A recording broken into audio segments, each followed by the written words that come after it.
Shalom, selamat berjumpa dalam kasih Kristus. Harapan kita semua, kita tetap dalam kasih cinta Tuhan, pemeliharaannya yang tak pernah berkesudahan dalam kehidupan kita. Kembali saat ini Bapak Ibu sidang jemaat yang dikasihi Tuhan, kita akan diteguhkan, dikuatkan oleh firman Tuhan. Sebelum kita membaca dan merenungkannya, mari kita berdoa. Ya Tuhan, Allah Bapa kami dalam surga, Engkau Bapa yang baik, sangat mengasihi, sangat peduli akan kehidupan kami. Kami percaya hari baru kami boleh alami semua karena kemurahan dan kebaikan-Mu Tuhan. Kami akan melangkahkan kaki menjalani hari karunia Tuhan. Kami senantiasa meminta tuntunan, pimpinan dan pertolongan Tuhan, akan senantiasa mengawali langkah kehidupan kami, sehingga kami tetap ada di rel kehendak-Mu. Roh Kudus-Mu tuntun kami, arahkan langkah kami, sehingga kami tetap melakukan apa yang Tuhan mau dalam kehidupan kami. Firman-Mu akan kami renungkan ya Tuhan, sebagai dasar dan pedoman dalam hidup kami. Urapi kami dengan Roh Kudus-Mu, kami dimampukan untuk memahami, mengerti, bahkan melakukannya dalam hidup kami. Terpujilah Engkau Tuhan, dalam nama Yesus kami bersyukur berdoa. Amin. Firman Tuhan yang akan mengawali perjalanan kehidupan kita hari ini, saya ambil dari Matius pasalnya yang ke-9, ayatnya yang ke-35 sampai ayat 38. Firman Tuhan di bawah judul, Belas Kasihan Yesus terhadap orang banyak. Demikianlah Yesus berkeliling ke semua kota dan desa. Ia mengajar dalam rumah-rumah ibadat dan memberitakan Injil Kerajaan Sorga, serta melenyapkan segala penyakit dan kelemahan. Melihat orang banyak itu, tergeraklah hati Yesus oleh belas kasihan kepada mereka, karena mereka lelah dan terlantar seperti domba yang tidak bergembala. Maka katanya kepada murid-muridnya, tuaian memang banyak, tetapi pekerja sedikit. Karena itu, mintalah kepada Tuhan yang empunya tuaian, supaya ia mengirimkan pekerja-pekerja untuk tuaian itu. Amin, firman Tuhan. Bapak, Ibu, saudara-saudari yang dikasihi Tuhan, ada sebuah istilah yang mungkin sudah tidak asing lagi bagi kita, yaitu EGP. Ya, apa itu EGP? EGP emang gue pikirin. Emang gue peduli. Bodoh amat, itu derita lo sendiri, itu masalah lo sendiri. Ungkapan yang sering dibawa dalam nada bercanda. Tapi kalau mungkin ungkapan ini benar-benar dialami atau ditujukan kepada orang-orang yang lagi membutuhkan kepedulian, yang sedang dalam beban, yang sedang dalam pergumulan, dan sesungguhnya membutuhkan sebuah kepedulian dari orang-orang yang ada di sekitarnya. Mungkin kedengarannya sepertinya sinis sekali, sepertinya tidak punya beban sama sekali kepada orang-orang yang mengalami pergumulan-pergumulan yang ada. Dan seharusnya sikap-sikap atau ungkapan-ungkapan seperti ini mungkin tidak akan benar kalau dilakukan oleh anak-anak Tuhan. Karena sesungguhnya setiap kita dalam kondisi dan keadaan apapun membutuhkan kepedulian, membutuhkan perhatian dari orang-orang yang ada di sekitar kita. Dan Bapak Ibu, kalaupun kita tidak menemukan hal itu, ingatlah bahwa ada satu pribadi yang sungguh peduli, yang sungguh mengasihi, yang sungguh tahu akan seluruh kehidupan kita, yaitu Yesus sendiri. Sehingga tema perenungan kita saat ini yaitu Yesus peduli. Apa bukti atau apa ciri bahwa Yesus sungguh peduli dalam kehidupan kita? Bapak Ibu, di dalam ayat pembacaan kita tadi, sangat jelas di situ bahwa kepedulian Yesus dinyatakan melalui tindakannya. Dikatakan, demikianlah Yesus berkeliling ke semua kota dan desa, dan seterusnya. Kalau kita mempelajari lebih dalam tentang pelayanan Yesus selama di dunia ini, ada banyak tempat, ada banyak daerah-daerah yang dikelilingi oleh Tuhan Yesus. Bahkan peta perjalanan Tuhan Yesus mencatat bahwa sekitar 58 lebih desa dan kota dikelilingi oleh Yesus, dijalani oleh Yesus, dijangkau oleh Yesus. Pada waktu itu tak lain karena kepeduliannya yang nyata. Dia sungguh menyatakan kepeduliannya kepada orang-orang yang membutuhkannya. Waktu itu Tuhan Yesus belum naik kendaraan, tidak naik mobil, tidak naik motor, tidak naik pesawat, mengunjungi desa-desa, kota-kota, daerah-daerah.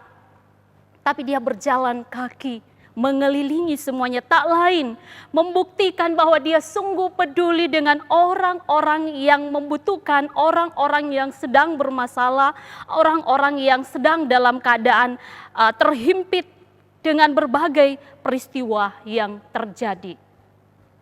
Kepedulian Yesus yang pertama diwujud nyatakan lewat tindakan yang nyata. Yesus tidak sekedar berbicara, tidak sekedar ngomong, tapi ditunjukkan lewat tindakannya. Kepedulian kita pun juga diharapkan memiliki kepedulian yang sama dengan Yesus, peduli dengan orang-orang di sekitar kita, ditunjukkan, dinyatakan lewat tindakan yang ada. Yang kedua, bahwa Yesus peduli, jelas di dalam ayat yang ke-36 di situ dikatakan, melihat orang banyak itu, tergeraklah hati Yesus oleh belas kasihan kepada mereka. Bapak Ibu Saudara dikasihi Tuhan, kata tergerak di situ oleh belas kasihan kepada mereka, tergeraklah hati Yesus kepada mereka, tidak hanya sekedar dikatakan melihat. Melihat tidak sekedar hanya lihat dan lalu begitu saja, tapi lebih daripada itu kata melihat orang banyak itu adalah memperhatikan, memikirkan kondisi yang ada. Tergeraklah hati Yesus oleh belas kasihannya, atau dengan kata lain merasa simpatik, mengasihani, digerakkan oleh kemurahan hati. Mungkin sikap seperti ini sulit ditemukan dalam kondisi manusia yang sudah semakin jahat. Tapi Yesus menunjukkan belas kasihannya. Yesus memperhatikan, Yesus memikirkan kondisi orang-orang yang sakit pada saat itu.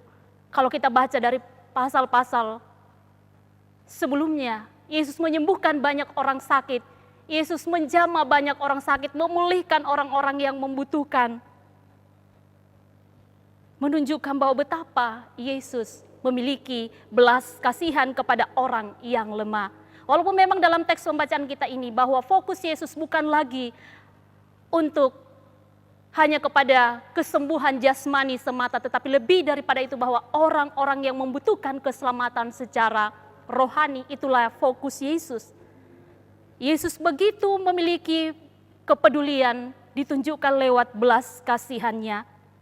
Dia begitu mengasihi, dia begitu mencintai orang-orang yang ada dalam kelemahan. Mungkin kita masih ingat bagaimana peristiwa penyembuhan di kolam Bethesda.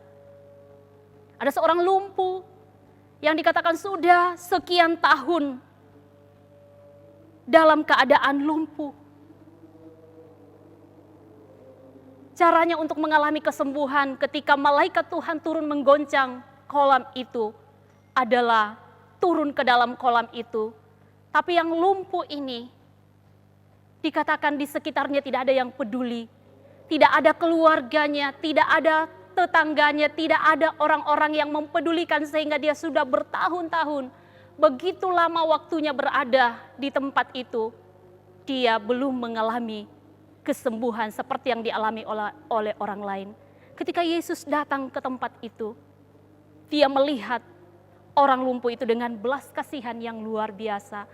Sehingga orang sakit itu tidak perlu kemudian turun ke situ, ke kolam itu. Tetapi Yesus berkata, maukah engkau sembuh? Ini didasari dengan belas kasihan yang luar biasa. Perhatian, cinta kasih kepada orang yang sakit tersebut.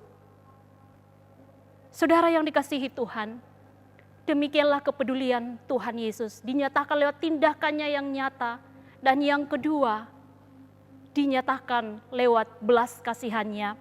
Dan yang ketiga, kepedulian Yesus sangat juga nyata di dalam ayatnya yang ke-38, bahwa tuaian banyak. Mintalah kepada Bapa Sang Penuai, menunjukkan Yesus peduli kepada orang-orang yang membutuhkan, kepada jiwa-jiwa yang membutuhkan keselamatan saat ini. Karena itu dikatakan, mintalah kepada Yesus Sang Penuai. Mari kita semua Bapak Ibu Saudara yang dikasihi Tuhan, memiliki kepedulian yang sama seperti Yesus. Mengasihi, peduli, diwujudkan dengan tindakan yang nyata. Menunjukkan kepedulian kita diwujudkan lewat belas kasihan. Dan kita mau juga diutus menjadi penuai-penuai seperti yang diinginkan oleh Tuhan Yesus. Satu pujian akan kita nyanyikan mengakhiri perenungan saat ini. Berikan ku hati seperti hatimu. Biarlah ini menjadi doa dan harapan kita semua dalam menjalani kehidupan iman kita. Tuhan pakai kita menjadi pribadi yang peduli kepada orang lain.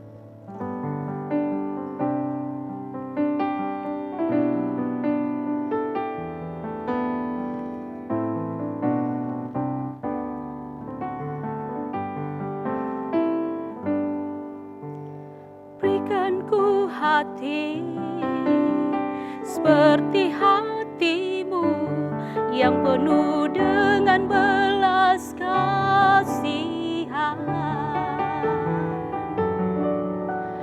Berikan ku mata seperti matamu, memandang tuaian di sekelilingku. Berikan ku tanganmu untuk melakukan tugasmu. Berikan ku kakimu untuk melangkah dalam rencanamu. Berikan ku hatimu.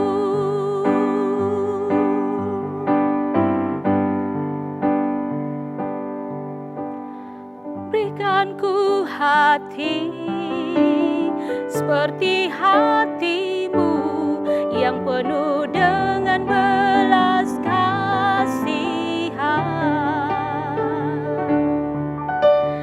Berikan ku mata seperti matamu, memandang tuaian di sekelilingku. Berikan ku tangan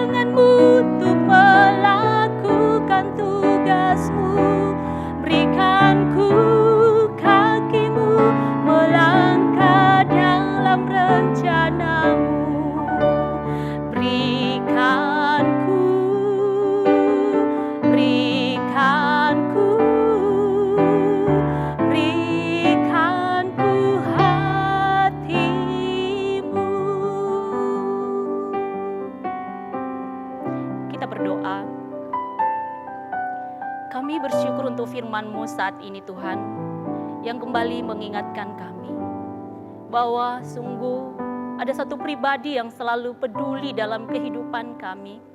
Kami tidak pernah sendiri menjalani hidup ini.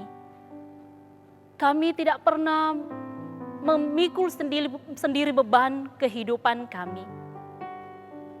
Terima kasih Tuhan buat firman-Mu. Ajarkan kami juga Tuhan, memiliki hati seperti hati-Mu. Belajar untuk peduli kepada orang lain, lewat kasih kami, lewat tindakan kami, lewat pelayanan kami, lewat pengorbanan kami. Berkati kami semua Tuhan, firman-Mu materaikan, dan berkati segala apa yang kami lakukan hari ini, Tuhan yang dipermuliakan. Di dalam nama Tuhan Yesus kami bersyukur berdoa, haleluya, amin.